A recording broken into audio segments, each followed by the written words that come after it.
Man, what is up, Gamecock Nation? Wes Mitchell here. Chris Clark. Chris popping up at the last second. It's been that kind of day, that kind of week. You won't hear us complain, but there is a lot going on. Happy to be here with you guys and gals. This is presented by Clint Hammond of Mortgage Network. As always, our good buddy Clint. You can find him at clinthammond.com, 803-771-6933. Let me pull up this photo of Clint's smiling face. There he is right there, getting ready to, in this moment, Clint has taken 5 seconds away from looking at mortgage bonds rates and talking to people on the phone about mortgages and Gamecock football to take a picture. And then he's right back to looking at the data. I feel like NMLS number, I don't know why I can never say that, 71597. Email address chammond@mortgagenetwork.com. Again, appreciate our buddy Clint. Long time, consistent guy you can count on, sponsor for GC Live. Chris, what is up, man? Yeah, sorry about my it wasn't really a Chris Collinsworth slide in because it was very just kind of actually dropped something. But and then I had to pop back up there. But you're right, a lot going on. No wasted time today, Wes.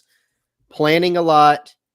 GamecockCentral.com preseason kickoff party presented by 1801 Venture Club. Right around the corner, 9 days away. So we were all just, you and I were huddled up with the team over at Steel Hands talking about that right before we hopped on here. Tons of content. Gamecock football players, several of them on the defensive side of the ball speaking today. We just wrapped up earlier, 11 to noon. We had the Gamecock Central Hour on 107.5 The Game presented by Firehouse Subs. And now we're trying to push out some content and get things done, man. So it has been a heck of a day. I will echo you. We are not complaining. Awesome stuff today. Yeah, you'll never hear me complain. Love my job. By the way, let's ask the people. Shout out to the chat room. Craig in there, as always. Let's ask the people. The Gamecock Central Hour or the Gamecock Central Takeover Hour? I like that. That's what we need to know. We need some feedback. Is Gamecock Central Takeover Hour too much? Is Gamecock Central Hour too simple? Again, it's 11 to noon on 107.5 every single day. We're excited about that. But, Chris, as we're going through our mini shameless plugs here in the first 5 minutes of the show, I couldn't help but think when you popped up after dropping something on the screen, I couldn't help but think about your special on the Shane Beamer coaching search and Chance Miller, who he's associate athletic director. Is that his official title at South Carolina? I hope that's right. Chance has his hand in about everything at South Carolina. Huge dude behind the scenes, like phenomenal, works his tail off. Anyway, Chance Miller, highly involved in the South Carolina football coaching search. And if you read Chris's report, his is it going to be 5 parts? Is that right? Yeah, I think it's going to end up being 5. Yeah, 5-part mini series, we'll call it, on the coaching hire. Looking back over that, that visual of Chris sort of falling off the screen and coming back on, just reminded me of Chance telling you the story of how he was pretty sick, trying to do a Zoom interview with a coach, and then Chris kind of had to just take a moment, I guess, when vertigo hit. Is that right? Yeah, that was it. So there are a lot of funny stories actually in there that we got 3 parts down. There's a couple more coming. There's a couple more funny stories left. I don't know if they were that funny at the time, Wes, but you've got Chance Miller quarantined with COVID at the time. So Ray Tanner is having to conduct an interview, have a laptop and make sure everybody's on and this and that. And so Chance Miller's up in a room with a laptop on a box propped up and said that he had sweatpants and a sweatshirt on because he had chills, had like a big fever,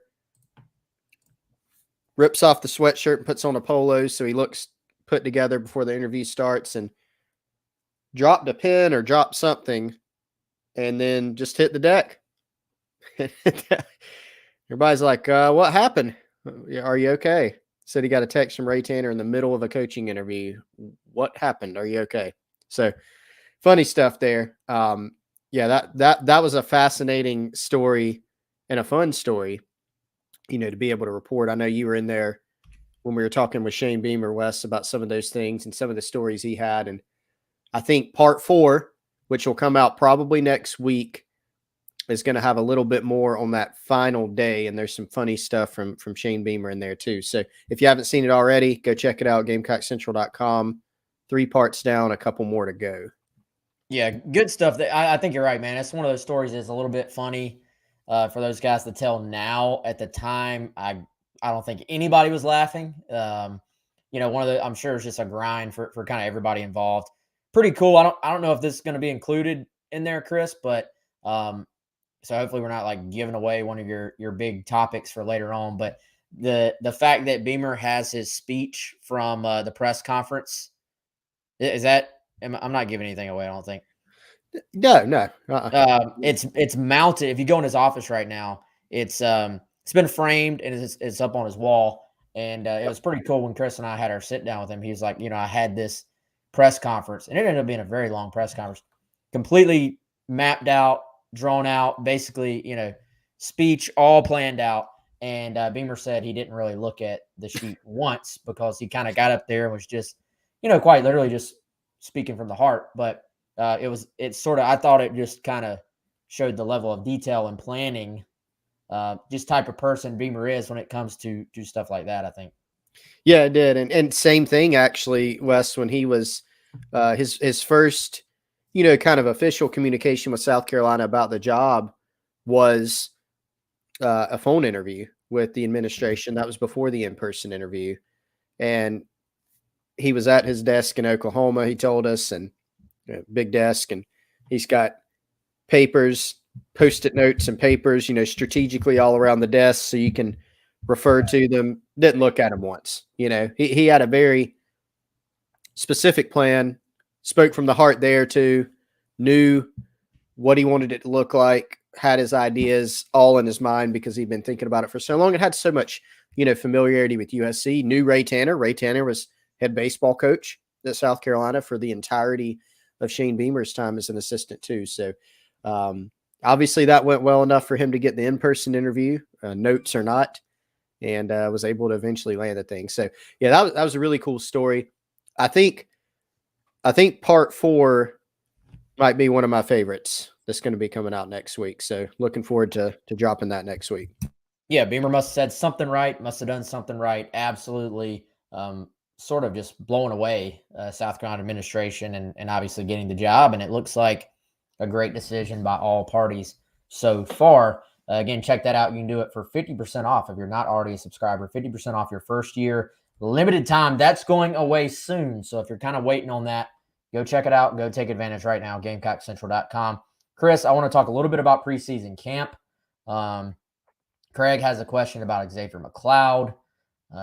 And I want to talk about this new series as well. Welcome Home, South Carolina Football, 5-part, I guess you would call it a mini series on ESPNU, debuting on Wednesday night at 7.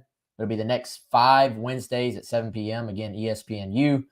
Chris, your initial thoughts just watching episode 1, which actually started the day of the spring game. And then kind of it seems like they're bringing us forward. Episode 2, the way they were teasing it, maybe highly focused on the start of preseason camp. But so far, they were kind of taking us over the last, 4 months or so leading up, 3.5, 4 months leading up to now. Yeah, and some of the footage from the spring game, some of the Rattler stuff, some of the hide and seek, we had seen on social or elsewhere, a little bit of that, and it kind of just built upon that, expanded on it. I thought it was neat. I like the 2 favorite parts that I had, Wes, were the on-field stuff during the game where you can kind of see the players talking. You can hear the pads popping. You hear Zach Pickens, Boogie Huntley, showing a lot of personality during those. I really like the Marshawn Lloyd segment because I think it really showed, what he's all about. We got a chance to see the injury, for the first time. The practice reel, the practice tape from when he tore his ACL in 2020 as a freshman. I think a lot of people forget that he was impressing everybody around the program at that time. That was the year, of course, that Kevin Harris had such a big season. Marshawn Lloyd came in as a true freshman and looked like he was going to be maybe running back one. And so tears the ACL, has to sit out, goes through a lot of last season, even trying to get back to himself. And now obviously feels great, has a chip on his shoulder, talked with some of his family. So that to me was the coolest part. I like the human interest element. I like anything that illustrates the fact that these guys are human beings. You know, they're kids, they're young men, they have families, they have emotions, they go through things. And so I really, really liked seeing that from Marshawn, who's a great kid. Yeah, great kid. And man, he is motivated right now. Just a very disciplined guy. I have so much respect, Chris, for anybody that age that can have that level of discipline. Like that's something, we all struggle with, unless you're just built like him. We all struggle with that to varying degrees. And, I look back to when I was that age. I mean, dude, it's on a completely different level than most people. So just the amount of discipline that he carries himself with, even going back to high school, driving 2+ hours every single day to go to school, then driving back home. He shared the story about, getting up at 4:45 a.m.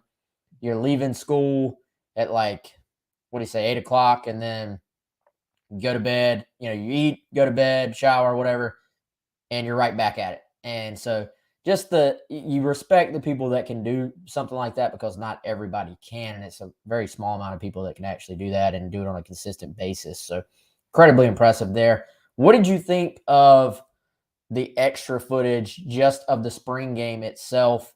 I thought it was kind of cool actually getting to know what the players are saying. Cam Smith, as you mentioned, we always knew Cam was like an excitable guy, but you got to actually hear from him a little bit. You mentioned Boogie. Rattler, I thought Rattler was kind of on brand. Like, it's kind of what I expected, is what I'm trying to say. Not like the big rah-rah, just talking just to talk guy, but, one of those kind of just even kill, low-key encouragers. That was a great run. That was a great run. Juju's running that thing. Like, it was a little constant narration from Spencer Rattler. Yeah, just a little ongoing dialogue by him, no outbursts. He is, he's just super even keel. Same thing, in when we've had the opportunity to talk to Spencer, her interview with Kendall Smith, she did a while back. They had the media day the other day. He's just very, I think you were the first person to say it, Wes. So I always credit you for it. So I'll try to keep that up. He's just got that very professional approach and demeanor. Doesn't get too high, doesn't get too low. He is super competitive. You can tell if you talk to people that know him, you can tell. If you ask Spencer, he'll tell you. But that doesn't come in these huge, emotional swings. And that's just how he is. It's okay. Maybe for guys like Cam Smith, that works. Some of the players, we're talking about that today, that he talks the most trash out there, but he backs it up. Spencer, not a big trash talking guy, doesn't get too crazy. But it's just kind of that low key encourager, kind of leads by example, and keeps it just pretty even keel. Yeah, Beamer, I thought Beamer was on brand too. Like, again, some of the stuff we saw was footage we've seen before, but some of it was new. I thought it was interesting. Just even that coin toss that they had, they had separated the team out, Garnet versus Black. Zach Pickens was with, I think, the Black team, Javon Gwynn, Garnet team. They were sort of the captains for each side. And, even doing the coin toss, which is completely inconsequential to the grand scheme of things, coin toss for a spring game, and Beamer's still in there. He's got a level of excitement about it. Getting the guys sort of fired up. And I thought, if you were looking for the show to be a 30-minute just commercial for South Carolina football and the culture they're trying to build and what they want it to be about, then I would say, message received. Like, I think it did that. I did make the comment. The one thing I felt like it missed was like a narrator, kind of like Hard Knocks has that person kind of bringing it along. If you're a hardcore Gamecock fan, you sort of, even not a hardcore Gamecock fan, like just a slightly above average Gamecock fan, you had enough background to where you probably didn't need it. But, I feel like if you just were tuning in just for some football, you probably could have benefited from that person kind of just bringing it along for you. It kind of bounced around a little bit. It started with the spring game, then it moved forward. Then the grit night, which was the military style thing, that was back before the spring game. Yep. Then it came forward, to Marshawn, or Marshawn was before that, I think. But it was going back in time, showing Marshawn, the leg injury. First time we've seen video of that. So, maybe a little just, and I'm being a critic, but narrator would have been helpful. But overall, if you're a Gamecock fan, you're loving just because the access was great as far as having guys either mic'd up or they had a directional mic close enough to them that you could hear everything they were saying. Chris, I actually loved the Boogie Huntley little quick segment there where Boogie's saying, coach, he's going, coach, saying, I got him. And then you see Beamer, and you can even hear Beamer is going, it's going, my bad. You got him. And I think that I didn't see the other end of that play. I think that was one of Rattler's big completions, possibly, but I could be wrong. So yeah, that was a little cool moment where Beamer was just like, yeah, you're right. Yeah, he shorted Boogie a sack. Messed up. So Boogie said, I got 2, man. I got 2. Yeah, he said he had 2. Now Boogie talked a little bit more than I anticipated. That was kind of something that we learned on the field. He's got some energy. Yeah, a lot of energy, communication up front. There was another funny one where I guess Eric Douglas was calling out something up front, and I guess it was Zach Pickens was like, "Are you sure? 34? You sure?" That was pretty funny. But yeah, hey, I'm with you on the narrator because I guess at least what I expected going into this was something along the lines of like those SEC insides that you would see. And typically those were the week leading up to a game. So you see the practice footage, you see some meetings and stuff like that. And then you see the game. And it was a similar format to that, right? A little backstory with Marshawn, all that. SEC Inside has the guy with the cool voice doing Shane Beamer is, doing all that kind of stuff. And so I agree. I kind of was going into it expecting the narrator, and it wasn't there. I could have done the narrator. You could have been the narrator? No. I worded that poorly. You could have, though. You just narrated some commercials yesterday. I heard you. You did too. I think you did better. They put you first. Like you had the first position, and then I came in second. So I think that means you were the leadoff hitter. I don't know about that, but yeah, seriously, I personally am a little bit spoiled by like Hard Knocks. Like Hard Knocks has such a high. Hard Knocks is one of the most just high production value shows when it comes to football that exists, and obviously the Hard Knocks music is perfect. I feel like so. I just pictured the Hard Knocks music in my head, but obviously they don't have the rights to that. They do not have the rights to turn my swag on either, I don't think, because the shot of the Beamer video that went viral did not include the song itself. But that's okay. All in all, we're being picky. If you're a Gamecock fan, it was cool. It was a great look. And I'm excited to see.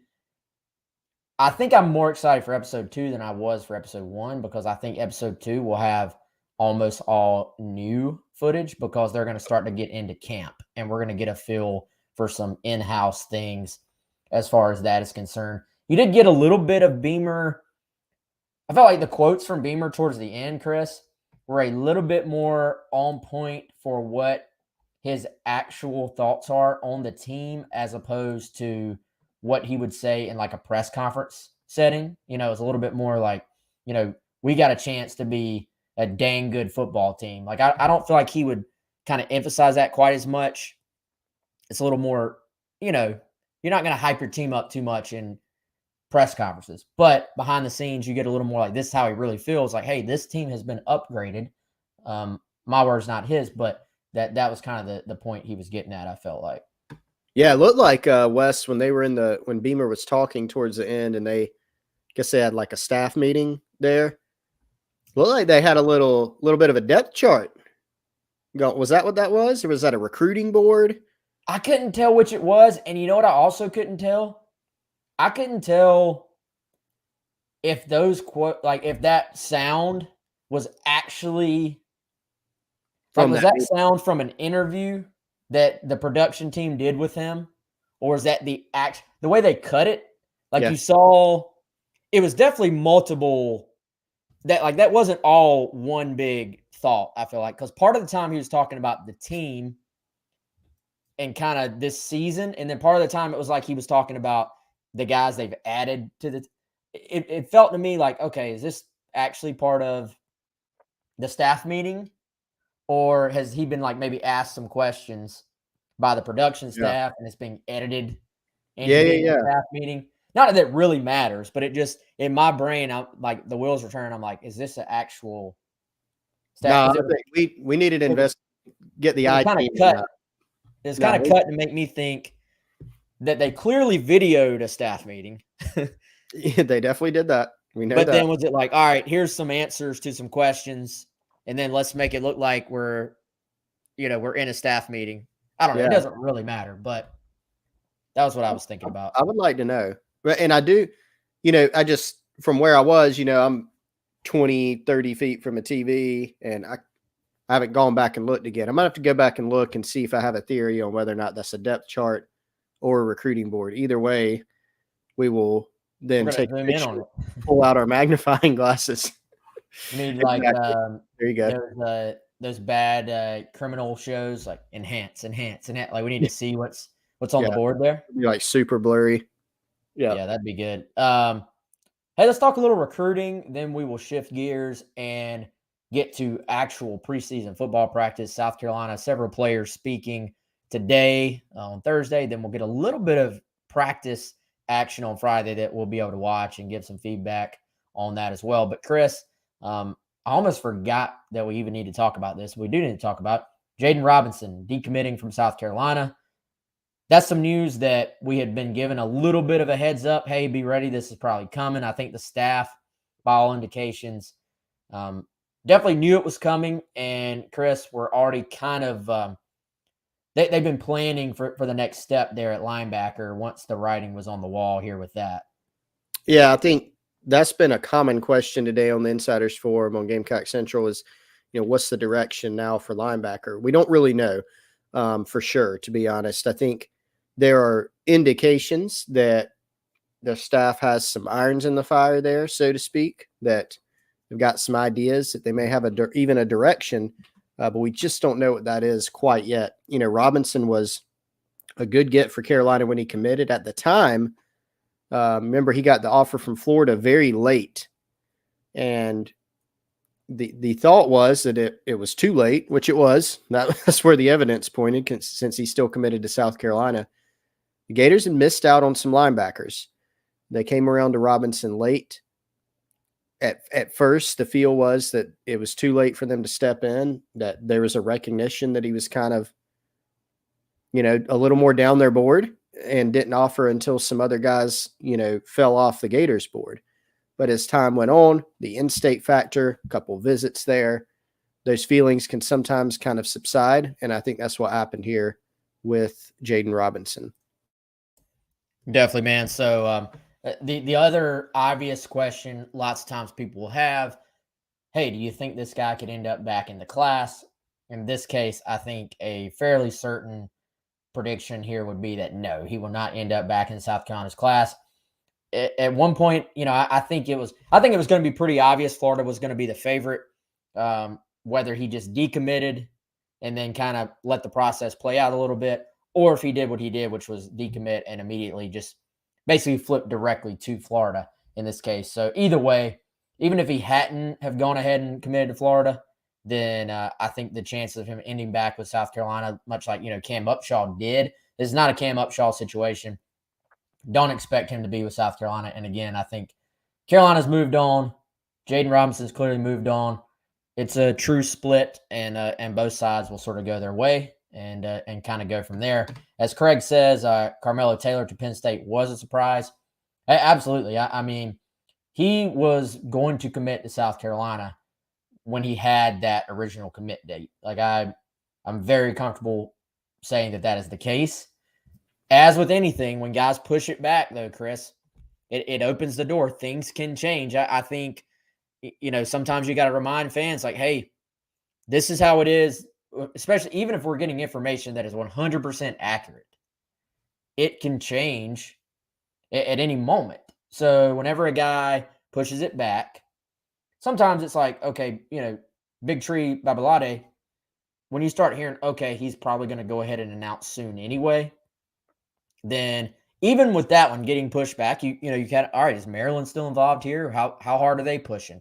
When there is a change, it can signal something. A guy clearly is not ready yet. But in the case of Babalade, he goes ahead and commits within a week. Carolina gets him. Everything's cool in Gamecock land. In this case, not only did he push it back, there was no real set idea of when he was going to do it. Seems like communication maybe started to drop off a little bit. I don't know. But from what I understand, this was not something that necessarily was really expected by anyone. It just sort of kind of happened. And you kind of have to chalk it up to, hey, that's recruiting. And sometimes these things happen. Yeah. And you mentioned, Big Tree pushing back his commit date. It did signal. We, kind of have hindsight now to know this for sure because he went on record with it, but Maryland did make a push at the end.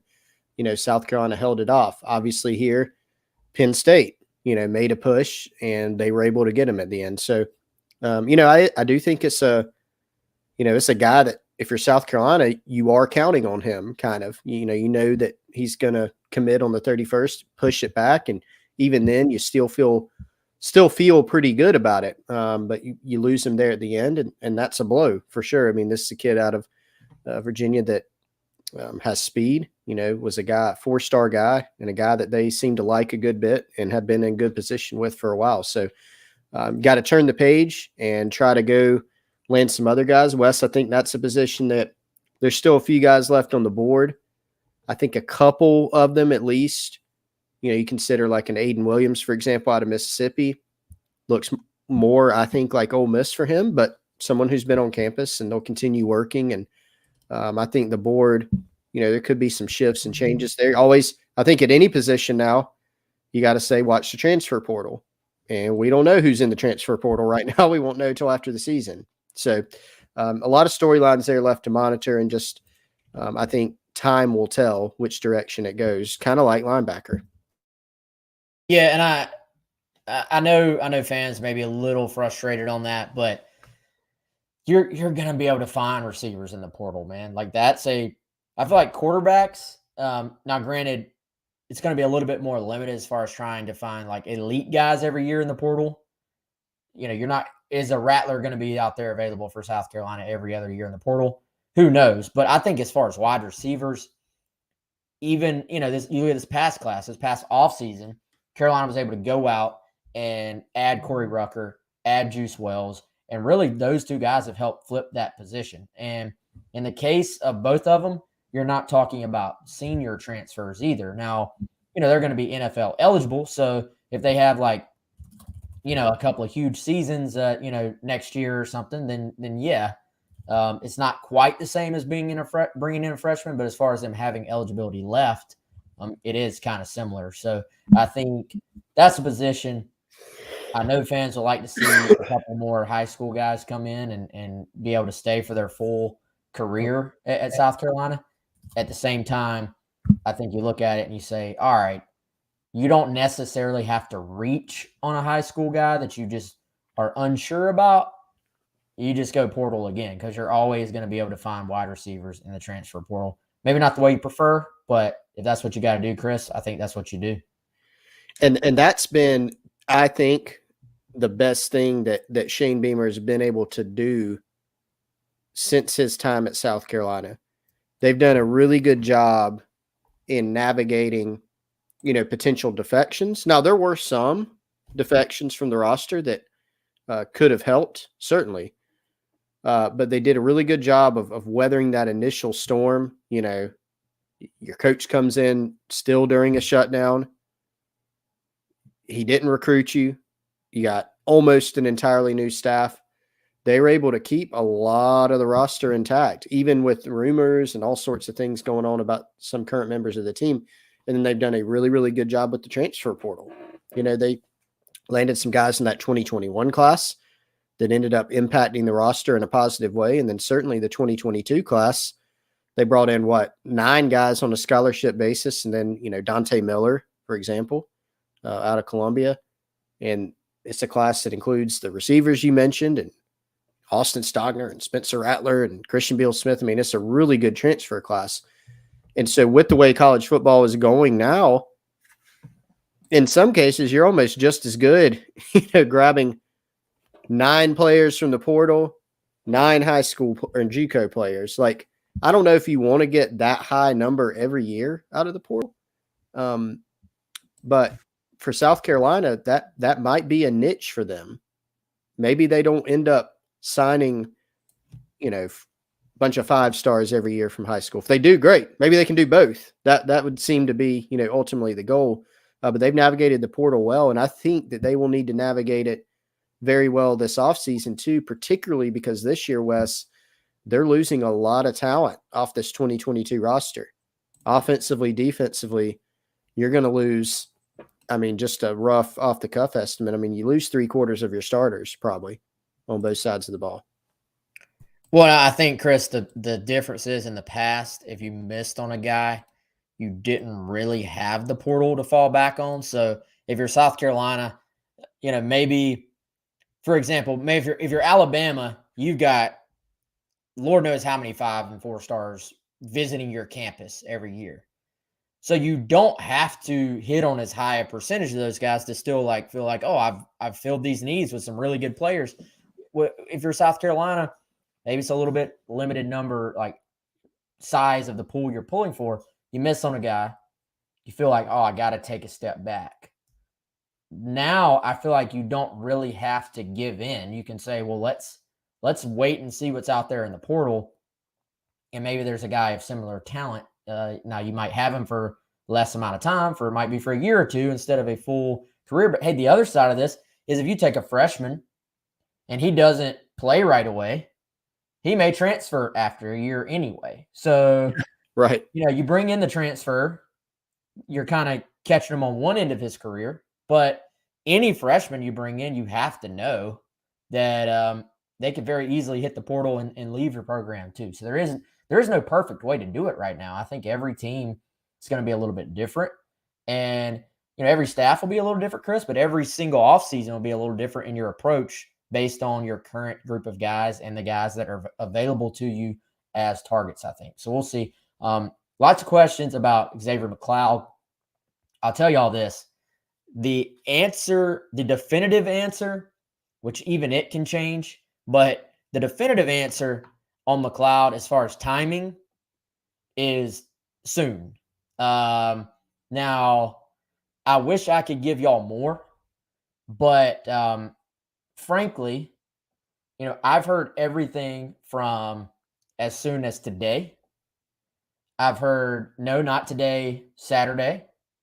I've heard no, not Saturday, next week. So I'm not telling y'all any of those timetables as being set in stone, because obviously that's 3 completely different time levels. Or timelines, I should say. So here's the thing. Soon, more than likely. When that actually is, who knows?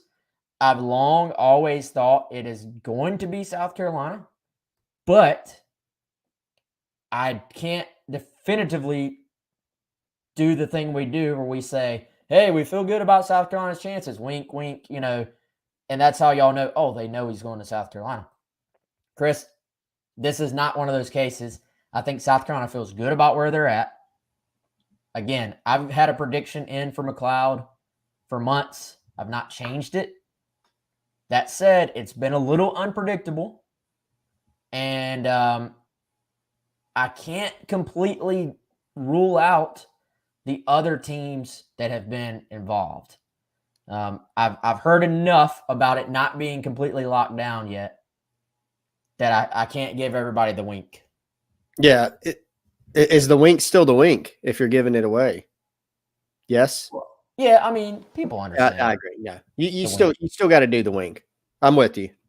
I think all this is just indicative of how it's gone with McLeod. It's one of those recruitments where it's tough to pin a lot of things down.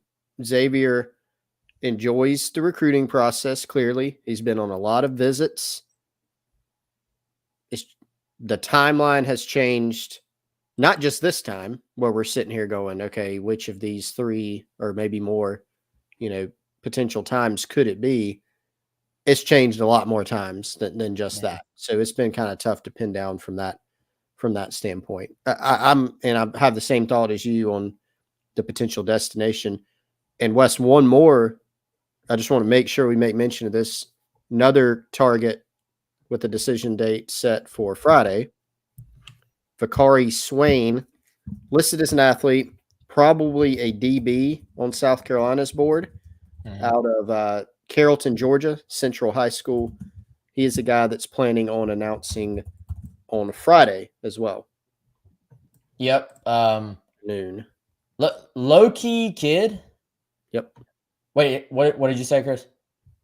I was saying Friday afternoon. I was trying to effort the exact time because I couldn't remember. 3:45. I was about to say, I think it's 3:45. Yep. Low-key kid doesn't do a ton of interviews. I talked to him at the Under Armour camp. I've not been able to talk to him any other time after visits. So kind of keeps to himself a little bit. I like the fact that he is a DB, but also from what I've heard, like South Carolina likes him enough at receiver as well that he's one of those guys, probably starts out as a DB, but you can't completely rule out him playing on the other side of the ball too. I think the Gamecocks are in pretty good shape here. I think Mississippi State and Vanderbilt are kind of the other 2 schools that are pretty involved and that he is interested in. I don't see him going to Vandy. The Mississippi State visit gave me a little pause there, Chris, because it was the most recent. But there have been, we'll say it like this, there have been some really positive indications that he would end up, picking South Carolina. And he is the last you remember that official visit weekend where we were like, hey, Gamecocks feel good about this guy, this guy, this guy. And I think you can like check off the boxes for all of them now. That's right. He was the last remaining guy that had not committed yet. Jayden Robinson may have been on that list. So if you want to use I think it still counts though. Like he ended up committing. Things changed. You count it. But I know Pup Howard was on that list. I don't even remember who all else was on that list, but they've felt pretty good since the official visit. There have been signs and indications since then that it's going to be South Carolina. And probably, I think, a pretty solid, just low-key, maybe a little bit under the radar get for the Gamecocks if that happens on Friday. So those are the 2 guys, I think, Chris, to keep an eye on right now if you're a South Carolina recruiting fan. Yep. And that was, after kind of the summer, June surge, it was kind of, okay, how many more will South Carolina land, before the season? And remember, one fan asked me, will they get 2? Will they get 3? And I think a couple was a fair expectation. Could have been less, could have been more, but they'll have a chance certainly to add a couple, which would put them, you start inching closer and closer to that 20, commitment mark. They'll have some flexibility, of course, this cycle because of the new rules. You got to keep in mind, schools still can't just, let's just take 40 guys and see what happens. You still have to balance everything against your overall 85-man roster. You got to save some room for the transfer portal. You got to know what you got going out, what you might have coming in. But they do have some flexibility. I do anticipate South Carolina, having some more activity in the portal. The board from high school and junior college has narrowed some, Wes, but they still have ample guys on the board at multiple positions, and McLeod and Swain are a couple of those targets. Yeah, I think one other guy I would maybe just keep an eye on, and this is not coming from necessarily solid info or evidence, but just little things I've heard here and there. This kid keeps to himself for the most part, but Elijah Davis, East Mississippi JUCO defensive lineman. He's one of those, man, that you kind of wouldn't be shocked if he just randomly, South Carolina got to commit and it was like, oh, it's Elijah Davis, like that. Right. I think Carolina's in good shape. It's kind of interesting how little he's been talked about for a guy that has the offers he has. Like Alabama coming in, Georgia coming in. It's like the SEC has offered this kid. originally from Wagner Sally.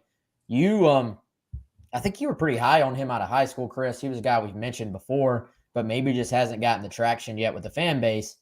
He has traction with the South Carolina coaching staff, though. From everything we've gathered, he is someone they really, really want and have, I would say, way up there as far as a priority target for them. Yeah, I'm not saying he's going to be this good, but kind of in some ways reminded me of like a Javon Kinlaw, where he's a kid from the state that looked like he could play O-line or D-line, pretty raw. Davis was not as raw when I saw him in a camp setting as Kinlaw was. That was one of the most raw prospects I'd ever seen, and look at what he turned into. But Davis, I saw in a camp setting. That seems like a long time ago, Wes, but he was really good. You could tell from a physical standpoint, his frame was just really, really interesting, where you go, okay, this is a guy that could really continue filling out. He could move. And obviously he's done well for himself out at in Mississippi at junior college and amassed a really nice offer list. Desert Ops says, you brought up my cousin, Elijah Davis. Well, hey, man, don't hold out. Give us the scoop. Tell us, give us a scouting report. Tell us when he's going to commit. Tell us where he's going to commit. Cannot hold out on the GC Live fan, man. Again, I feel good. I think South Carolina's in pretty good shape there. We'll see. You never know. But there are signs that the Gamecocks could be the favorite. All right, let's get into some camp. Chris will be out there on Friday. But first, let's talk a little bit about our friends at Liberty Tax. Overcome your taxiety, 803-462-5576. Want to thank our friend Larry at Liberty Tax. They got several locations in really the greater Midlands area, whether it's actual Columbia itself, Irmo, Lexington. You're going to see it scrolling around the bottom of the screen there for the rest of the show. Again, 803-462-5576. Obviously, tax time is over already for this year, but maybe you owe the IRS, maybe you need somebody to represent you, or maybe you own a small business and you just want to make sure you have a good feel for what your taxes are going to look like next year. Our friends right here in Columbia at Liberty Tax can help take care of you. Again, 803-462-5576. Chris, all right, camp, what do we know so far as any surprises for you so far? I feel like, here's the thing, y'all. We're kind of, I don't want to say we're grasping at straws. That's a little too dramatic. I feel like we're at the point of camp. We're really going to start to have a feel for some movement, I would think, among the depth chart. Preston Thorne made this point on 107.5. After that first scrimmage, that's when you really can start to get a feel for, all right, who's moved up, who's holding guys off as far as, maybe I'm a starter, but I got somebody pushing for my spot. Lots can happen once the scrimmages start. First scrimmage is Saturday, Beamer talking after. But so far, we're a weekend, man. So we have at least learned something, I'm sure. Tell us any surprises or what have you learned that is most interesting? I hate to be boring. I don't know that we've seen any surprises because we came into, with the benefit of having seen spring, there were some new additions from spring till now, a Corey Rucker and Austin Stogner. We knew that Stogner would slot in and he's going to play a ton. That's been the case. Corey Rucker, to be determined, because he's got, they've got several different guys at receiver, and that's been a big storyline, is how's the receiver rotation going to shake out. Really, there's some questions at starter there, even Wes, but beyond that, what are the different configurations? What's the rotation like? But I don't know that we've seen any surprises. We haven't learned, to take that question. We haven't really learned who the place kicker may be. That's something that doesn't get talked about enough. I know you didn't ask this, but between Jeter and Herrera, who gets that job? Like, have we forgotten that Parker White made some huge plays for South Carolina during his career, including last year? And that's, between all the good kickers South Carolina's had, Parker White, Elliott Fry, Ryan Suckup, it goes on and on, right?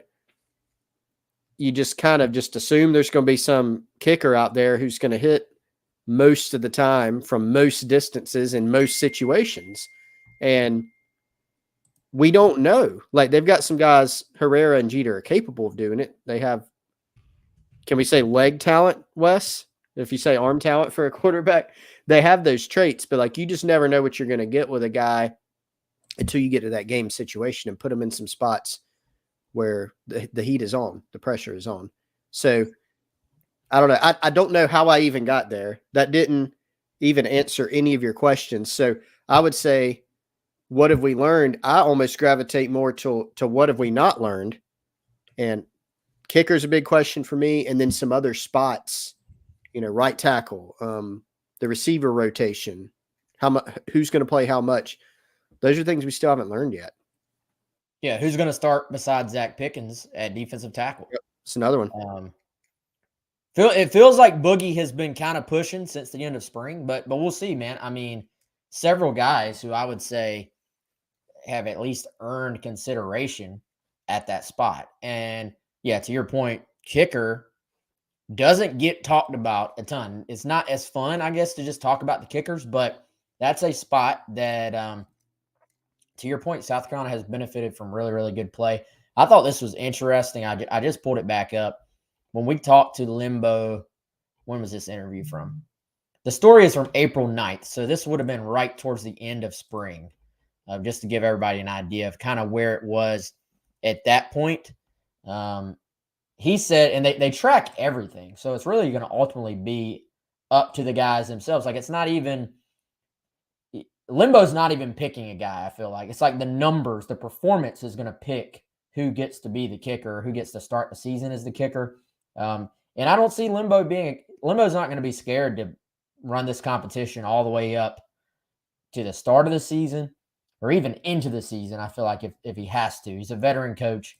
He knows how to handle these things. But this is through 11 on-field practices in the spring.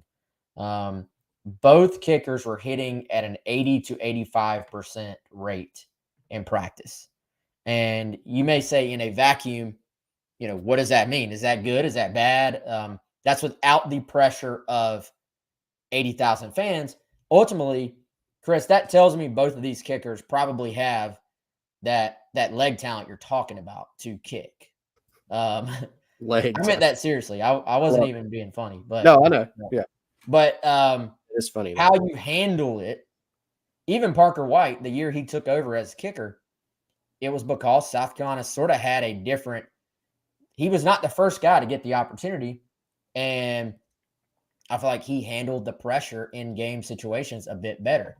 So in this case, which guy can handle the pressure, we'll see. But to give you an idea of a barometer, in all the charting they did last year in practice, Parker White was a 90% plus guy, according to Limbo. So to me, that sort of highlights two things. Just how steady and accurate Parker White was. That's pretty impressive, even if you're just talking about a practice setting, man. These two guys obviously are going to have a chance to be pretty good. To expect either one of them to be Parker White, not fair at all.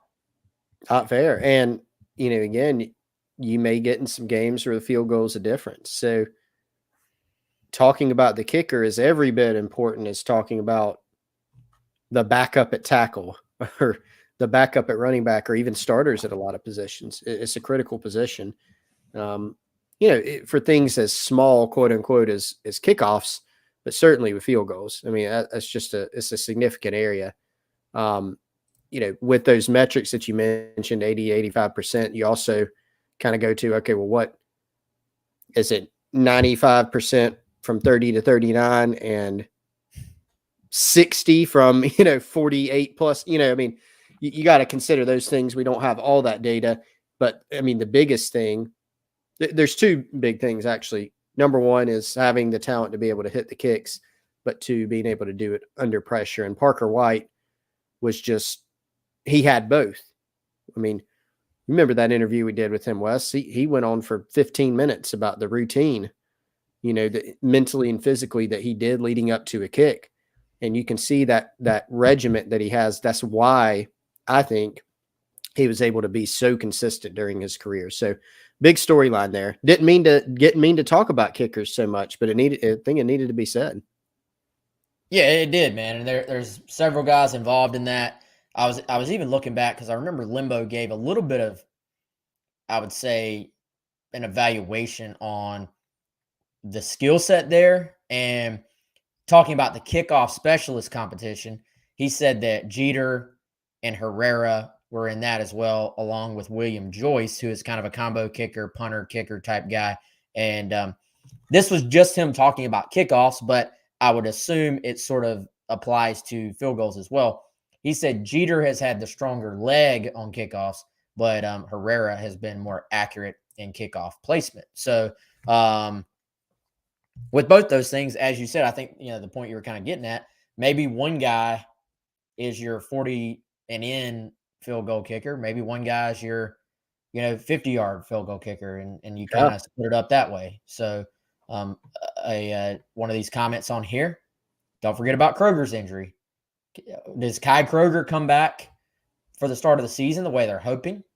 Really, the bigger question is, does he come back with his effectiveness at the start of the season the way it was before? And this is a guy who's been outstanding, putting down holds, catching errant snaps, throwing passes off of fake punts.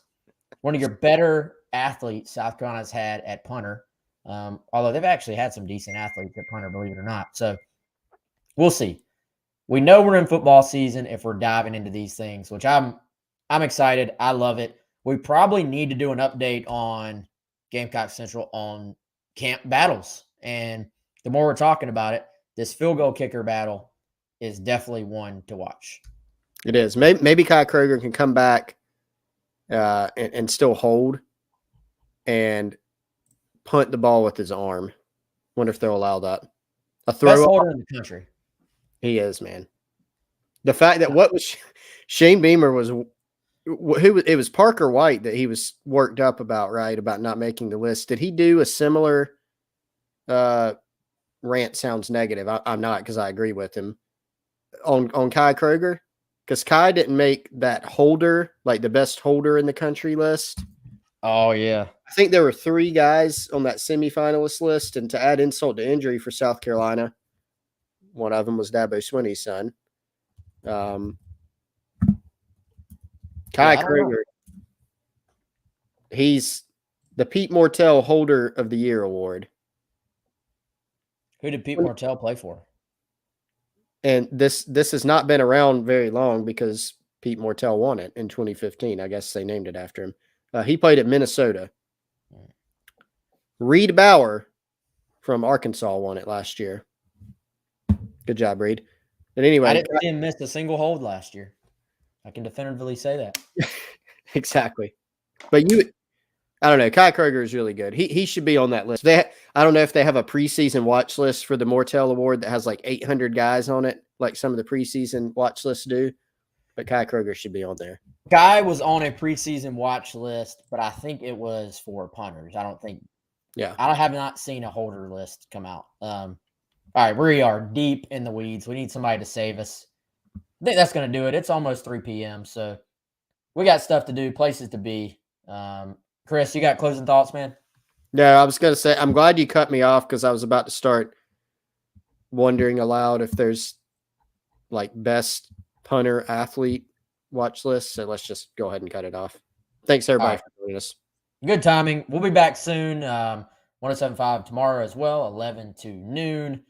Come out to the kickoff party. Come over to Gamecock Central. Guys, just come spend your time hanging out with us. That's all we ask, is for you to give us all your free time with us and the Gamecock football program. Anyway, for Chris, I'm Wes. We appreciate it. We'll see y'all very, very soon.